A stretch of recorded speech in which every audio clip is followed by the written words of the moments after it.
નમસ્તે વિદ્યાર્થી મિત્રો, ઓનલાઈન શિક્ષણમાં આપ સર્વનું હાર્દિક સ્વાગત છે। આજે આપણે ધોરણ 8 જેમાં હિન્દી વિશે આપણે જોઈશું। હવે હિન્દીમાં આપણે જોઈએ તો છેલ્લે આપણે પાઠ 4નો અભ્યાસ જોયો હતો। હવે આપણે સ્વાધ્યાય જોઈશું। તો બધા જ વિદ્યાર્થી મિત્રો પોતાની પાઠ્યપુસ્તક ખોલી અને મારી સાથે ભણવા માટે તૈયાર થઈ જજો। હવે આપણે જોઈએ પેજ નંબર 24 પર આપણને સ્વાધ્યાય આપેલું છે, બરાબર છે। તો સ્વાધ્યાયમાં આપણને પ્રશ્ન નંબર 1 આપેલો છે કે પ્રશ્ન કે ઉત્તર लिखिए, बराबर। पहलो प्रश्न है, शास्त्री जी ने देश की किस आकांक्षा को पूरा किया और कैसे? तो कि प्रधानमंत्री के रूप में पंडित नेहरू एक समृद्ध राजनीतिक विरासत छोड़कर गए थे। उनकी मृत्यु के बाद उसे कुशलता पूर्वक संभालकर शास्त्री जी ने देश की आकांक्षा पूरी की। शास्त्री जी का चरित्र निर्मल था, उनमें अद्भुत संकल्प शक्ति थी। राष्ट्र को लाभ पहुंचाना उनके हर कर्म का एकमात्र उद्देश्य रहता था। उनके इन्हीं गुणों के बल पर वे नेहरू जी की विरासत को संभालने और उसे आगे बढ़ाने का कठिन काम पूरा कर सके, बराबर है। त्यार पछी बीजो प्रश्न आपने आपेलो छे कि लाल बहादुर शास्त्री पर गांधी जी के आदर्शों का क्या प्रभाव पड़ा? तो तेनो जवाब है कि જ્યારે लाल बहादुर शास्त्री नो जन्म एक साधारण परिवार में हुआ था और उसी में उनकी परवरिश भी हुई। प्रधानमंत्री जैसे ऊंचे पद पर पहुंचने पर भी वे सामान्य ही बने रहे। विनम्रता, सरलता, सादगी और जनसेवा की भावना उनके व्यक्तित्व के अभिन्न अंग बन गए थे। ये सारे गुण महात्मा गांधी के थे, जो शास्त्री जी में अपने आप आ गए थे। गांधी जी के तरह उन्हें अछूतोद्वार कार्यक्रम भी चलाया था। इस प्रकार लाल बहादुर शास्त्री पर गांधी जी के आदर्शों का गहरा प्रभाव पड़ा। त्यार पछी त्रीजो प्रश्न आपणे जोईए, शास्त्री जी के संसदीय जीवन की शुरुआत कैसे हुई? तो तेनो जवाब है कि शास्त्री जी में कार्य के प्रति गहरी निष्ठा थी। वे मेहनत करने की अदम्य क्षमता भी रखते थे। अपने इन्हीं गुणों के कारण सन 1937 में वे संयुक्त प्रांत की व्यवस्थापिका सभा के लिए निर्वाचित हुई। स्वतंत्रता की प्राप्ति के बाद कई बार वे संसद के लिए चुने गए, परंतु उनके संसदीय जीवन की वास्तविक शुरुआत सन 1937 के निर्वाचन से ही हुई थी। त्यार पछीनो चौथो प्रश्न है कि छात्रों के दीक्षांत समारोह में शास्त्री जी ने कौन से विचार व्यक्त किए?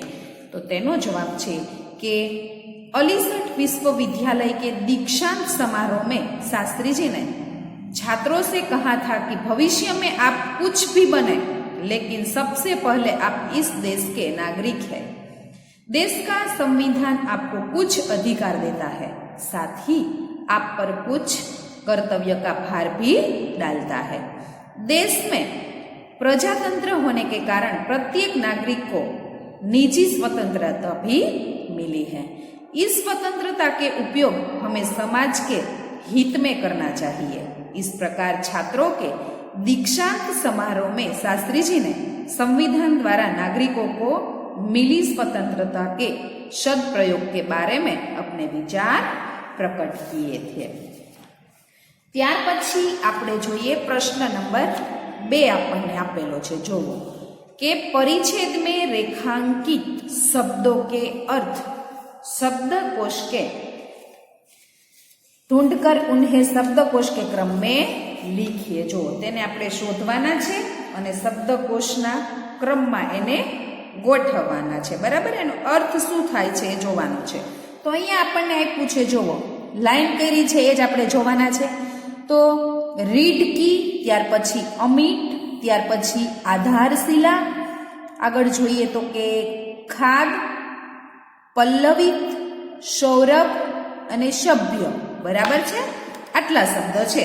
તો આપણે જોઈએ રીઢ એટલે શું થાય, તો કે મેરુદંડ. શું થાય? મેરુદંડ, એનો અર્થ. બરાબર? ના હોય તો લખી લેજો તમારી બુકમાં, જેથી તમને ખ્યાલ રહે. એનો અર્થ શું થાય? મેરુદંડ.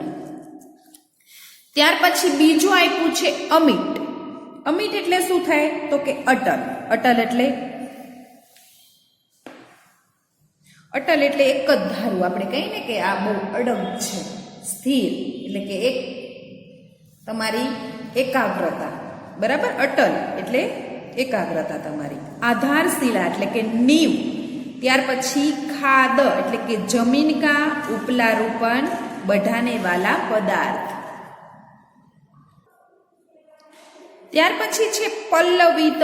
પલ્લવિત એટલે વિકસિત, जिसमें पल्लव लगे हो वो. बराबर? ત્યાર પછી સૌરભ. સૌરભ એટલે કે સુગંધ. ત્યાર પછી સભ્ય એટલે કે શિષ્ટ. બરાબર છે? તો આ શબ્દોને આપણે શબ્દકોશના ક્રમમાં ગોઠવીએ તો સૌ પ્રથમ કયો શબ્દ આવશે, તો કે અટલ આવશે. અટલ આવશે ને એનો અર્થ ગોઠવવાનો છે. જોજો બાળકો, એ શબ્દ નથી ગોઠવવાનો, પણ એનો અર્થ ગોઠવવાનો છે. બરાબર? તો સૌ પ્રથમ શું આવશે? અટલ. ત્યાર પછી જમીન કા ઉપજારૂપન बढ़ाने वाला पदार्थ. ત્યાર પછી નીવ. ત્યાર પછી મેરુદંડ. ત્યાર પછી વિકસિત. ત્યાર પછી શિષ્ટ અને છેલ્લે આવશે સુગંધ. બરાબર? આવી રીતે એને કક્કાવારી ક્રમમાં ગોઠવાય છે. શબ્દકોશ એટલે કે કક્કાવારી ક્રમ. ત્યાર પછી ત્રીજો આપ્યો છે પ્રશ્ન 3. इस इकाई से हम लाल बहादुर शास्त्री जी के जीवन में से कौन कौन से सद्गुण ग्रहण कर सकते हैं.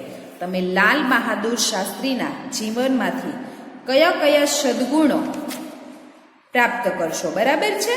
તો એના વિશે આપણે જોઈએ તો તમે કયા કયા સદગુણો લેશો, એમાંથી શું લેવા જેવું છે, આપણે એ જોવું પડે ને. તો લાલ બહાદુર જી છોટે કદ में बड़े व्यक्ति थे. જો છોટા એટલે કે નાની જ ઉંમરમાં તે ઘણા બધા મોટા વ્યક્તિ બની ગયા હતા. उनके जीवन में हमें यह शिक्षा मिलती है कि हमें अपना कर्तव्य निष्काम भाव से करना चाहिए. अपने उद्देश्य के प्रति हमारी दृढ़ आस्था हो. उसे पाने के लिए हमें कर्म में लगे रहना चाहिए तथा उसके प्रति हमारा संपूर्ण आत्मसमर्पण होना चाहिए. हमारे जीवन में श्रम, सेवा, सरलता, विनम्रता और सादगी हो, यह आवश्यक है. हम जो कहे वही करें और अपने राष्ट्र को लाभ पहुंचाने की वृत्ति रखें. इस प्रकार हम शास्त्री जी के जीवन से अनेक सद्गुणों ग्रहण कर सकते हैं. ત્યાર પછી જો આપણને પ્રશ્ન આપેલો છે કે પ્રશ્ન નંબર 4, एक था शेर उसके अपनी, जो ऊपर आपेलू है, ताकत पर बड़ा घमंड था, जंगल में प्राणियों ने उनको सबक सिखाने की बात सोची, छोटी चीटी बोली, मैं शेर का घमंड उतार दूंगा जो. ત્યાર પછી ડેશ ડેશ કરીને વાર્તા આપી છે. બરાબર છે? તો આપણે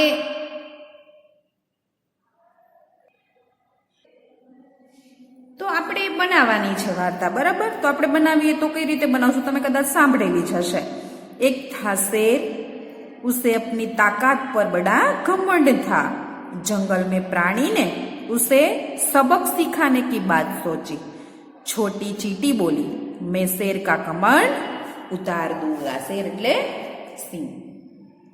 चीटी अपने बिल में गई और वहां से बहुत सी चीटियां को ले आई. शेर जहां सो रहा था वहां जाकर सभी चीटियों शेर से शरीर पर चढ़ गई. वे उसके पेट, पीठ और टांगा में बुरी तरह काटने लगी. शेर उन्हें अपने पंजों से मारने की कोशिश करता था.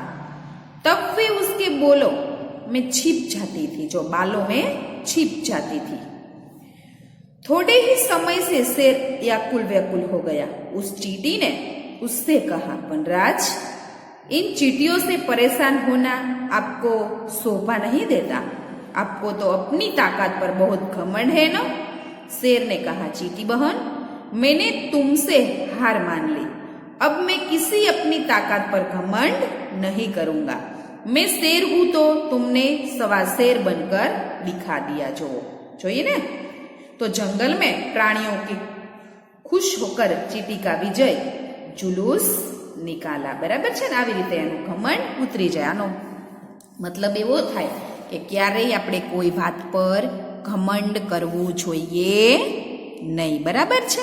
ત્યાર પછી આગળનો પ્રશ્ન આપણને જો આપેલું છે ભાષા સજ્જતા। બરાબર છે।